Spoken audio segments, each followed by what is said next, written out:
হয়রানির অভিযোগগুলো আর থাকবে না।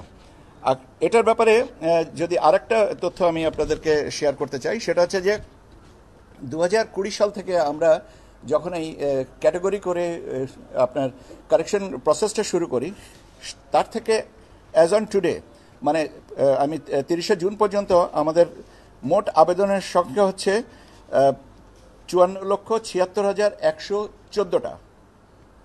আর আবেদন আমরা এর মধ্যে নিষ্পত্তি করেছি 53,99,420টা।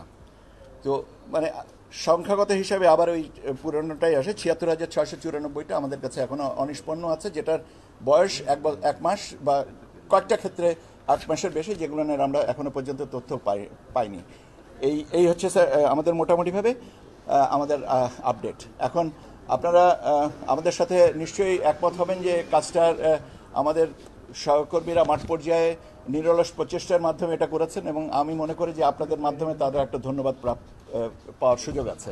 এবং আমি মনে করব যে এটা আপনারাও সবাইকে বলবেন যে এনআইডি কারেকশন নিয়ে যে হয়রানি, ইনশাল্লাহ এটা আর থাকবে না। আপনার কোনো প্রশ্ন আছে?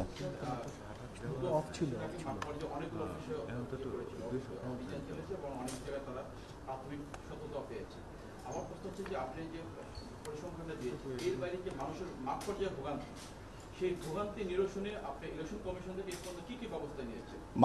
আচ্ছা, মাঠ পর্যায়ের যে ভোগান্তি, আমি এখন এটার ফলাফল হয়েছে, ভেরি ইন্টারেস্টিং একটা কোশ্চেন।